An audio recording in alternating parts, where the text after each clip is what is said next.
এটা লিখছে Taqi Osmani, chief justice পাকিস্তানের, বড় মুফতি আজম পাকিস্তান মুফতি শফি সাহেব রহমতুল্লাহ আলাইহ ছেলে।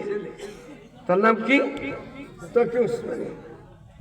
জাহানে দিদা কেতাব না, এটি গরম লাগে।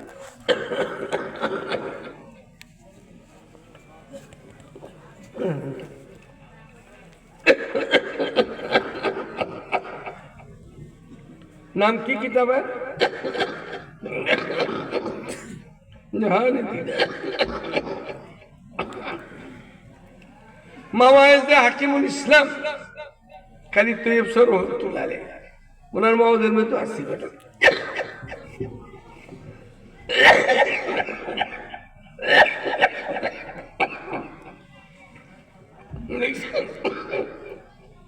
আলহামদুলিল্লাহ রাব্বিল আলামিন। ওই জমানার এক বুজুর্গ নীল নদীতে জন্মেছে। বুজুর্গের নাম কি? জন্মেছে, নাম শুনছিলাম। উনি উনাদের কাপড়গুলি ধুইতেছিল নীল নদীর পারে। কাপড় ধুইতেছে, দেখলো যে দূরের থেকে একটা বিচ্ছু, আরবের বিচ্ছু আপনারা হয়তো দেখছেন, এরকম মোটা হয়, এত লম্বা, বিষাক্ত বিচ্ছু। সে খুব বেগে আসতেছে নদীর দিকে। জন্মেছি কাপড় দিতেছিল, তোনার মনে মনে একটা ভয় লাগতেছে, এটা তো বিষাক্ত, আইসেন আমাকে আবার দংশন করে। তো উনি বিচ্ছুটা খুব জোরে নদীর পাড়ের দিকে আসতেছে, উনিও দেখতেছে। যখন নদীর পাড়ে চলে আসলো, পানির মেঝে, আপনাদের এলাকায় কি কচ্ছপ আছে না? কচ্ছপ, কচ্ছপ, কচ্ছপ একটা এইভাবে ভাসলো পানির মেঝে। ওই বিচ্ছুটা মাটিতে লাফদা এখানে এসে কচ্ছপটা চলে যেতেছে নদীর উপর, পার হয়ে চলে যেতেছে। জনম বেশি তো আল্লাহর কুতুব সন্দেহ লাগলো, এইটা কেমন?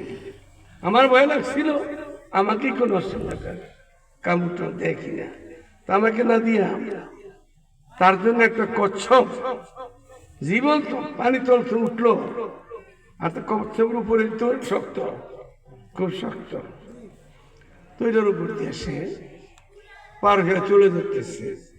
জন্মেছি তো মানুষ, আল্লাহর ওলি, উনি ওনার কাপড় চোপড় ধোয়া রাখা এই কচ্ছপটা ওপার কোথায় যায় আমি দেখবে।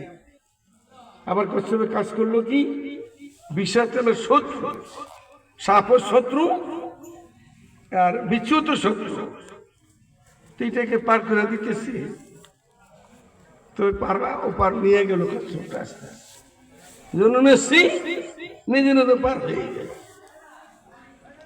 ওপার যায় সে চিন্তা করতেছে নীল নদীর ওপারে, যে এটা কোথায় যায় দেখবো। ওপার যাওয়ার সাথে সাথে যখন কাছে চলে গেছে, বিচ্ছুটা লাফ দিয়া জমিনে পড়ে গেল, কচ্ছপ এখানে রয়ে গেল। চলে যেতেছে, চলে যেতেছে, চলতে চলতে জঙ্গলের দিকে যেতেছে। জন্মেছি ওই পিছনে পিছনে আছে। আলহামদুলিল্লাহ রাব্বিল আলামিন। কেমন রাত, কেমন মায়ার রব আমাদের। চলে যেতেছে, যাইতে যাইতে বিচ্ছু খুব বেগে যাইতেছে, জন্মেছিও পিছনে পিছনে যাইতেছে। বড় একটা গাছ, বড় পুরান গাছ, ওই গাছের দিকে যাইতেছে। জন্মেছিও যাইতেছে, গাছের কাছাকাছি হয়ে গেছে, দেখে দেখলো যুবক ছেলে ঘুমাইতেছে। একটা যুবক ছেলে গাছের ছায়াতে ঘুমাইতেছে। বিচ্ছুটা ওদিকে যেতেছে, এখন জননেত্রীর সন্দেহ, নদীর উপরে আমার যখন দেখলাম আমাকে কিছু ক্ষতি করতে পারে, করলো না। একটা জানোয়ার রু আছে কিন্তু আকল তো নাই, কচ্ছপ, সে উঠলো আর তার পিঠে করে তারকে পার করে দিল। এখানে বিচ্ছুটা তো শত্রু, আসলে তো শত্রু। ওই যে যুবকটা ঘুমাইতেছে, ওকে কোন ধ্বংস করতে চাই। এইটার জন্য মেসি খুব ভয় পেতেছিল, ছেলেটা তো ঘুমাইতেছে। এই যুবক ছেলেটাকেই এই বিচ্ছু দেখাবে, এরকম উনি দেখতেছে, পিছিয়ে পিছিয়ে আসে। মুহূর্তের মধ্যে দেখে ওই ছেলের পাশে বিষাক্ত সাপ আসে, একটা বিষাক্ত সাপ ওই ছেলে কাইসে ধ্বংস করবে। এমন সময় সাপ কিন্তু আগে তার ফানা ধরতে হয়, তাহলে কামড় দিতে পারে না। এই এরকম সে মাথাটাকে বড় করতেছিল, তার মাথার মনির মধ্যে বিচ্ছুটা মাথা তুইতে কয়েকটা দংশন করলো, সাপটা ধরে নিল। আলহামদুলিল্লাহ। আমাদের রব কেমন রবে যদি বাঁচায় তো কোন র্যাব রব সারা দুনিয়ার র্যাবে মিললেও কিছু করতে পারবে না। সারা দুনিয়ার খুনি হাসিনাও কিছু করতে পারবে না। अगर आलम सारा सरखा नेबाशुर दिले आशे गुने गुलजार बाशुर, সারা দুনিয়া শত্রুময় হয়ে গেছে, শত্রুতে ভরে গেছে, কাটাক্ত বিষাক্ত দুনিয়া।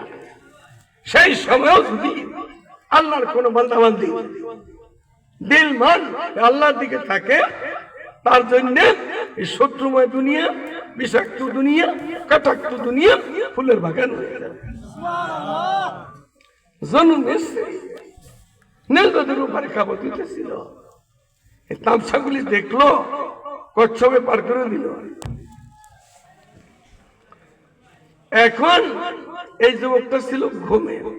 ওই জমানার রাজা বাদশার সন্তান ছিল, রাজা বাদশাদের সন্তান ছিল। মদ খাইয়া পরিবেশ থেকে ঘুমাইয়া দিচ্ছে। মালিক আমাদের আলহামদুলিল্লাহ রাব্বিল আলামিন। কেমন তার মালিক, তার বান্দা তো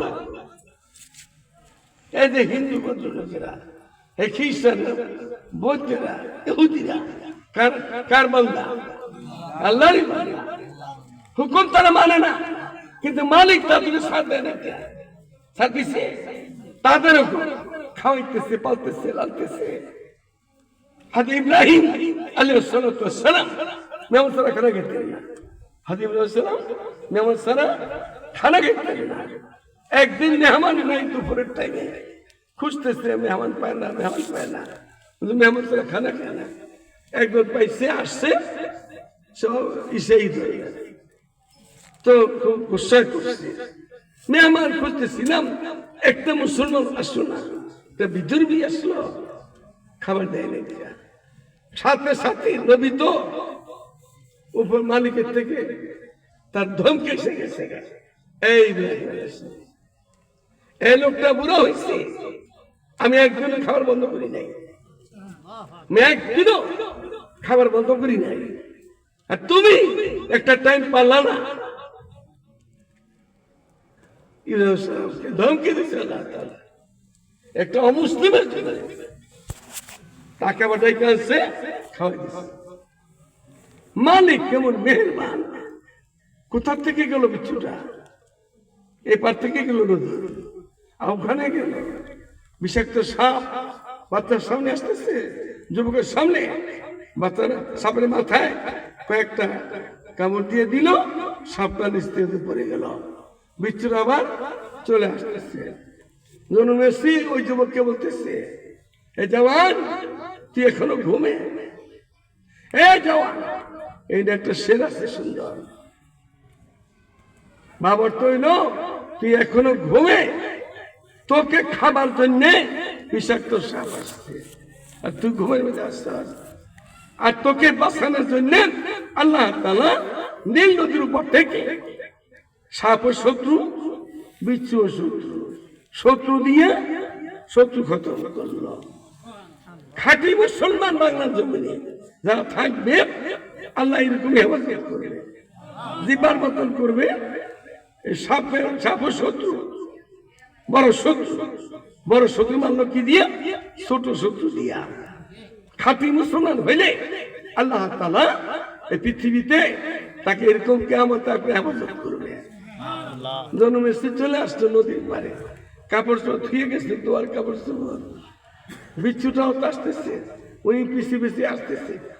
মানুষের আগে তো বিচ্ছু আসতে পারে না, আসতেছে। আস্তে আস্তে ওই নদীর ঘাটে আসলো। এই মাঝখানে এই কচ্ছপটা কোথায় গেছে আল্লাহ জানে। এই বিচ্ছুর আবার নদীর ঘাটে আসলো, আবার সে আর এই বিচ্ছুটা লাভ দিয়ে কোন উঠলো, নদী পার করে দিল।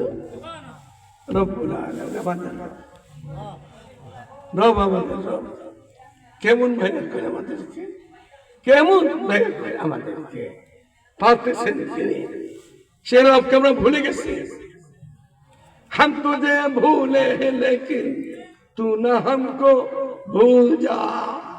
আমরা মালিক ভুলে গেছি, মালিক আমাদের ভুলে নাই। কিভাবে হেফাজত করলো?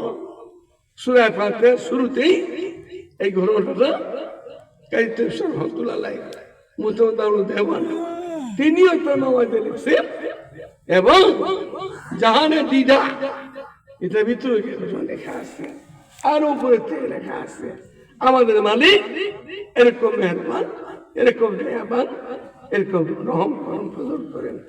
আল্লাহ তাআলা আমাদেরকে সূরা ফাতিহা একটু ভালো করে পড়ার তৌফিক দান করেন।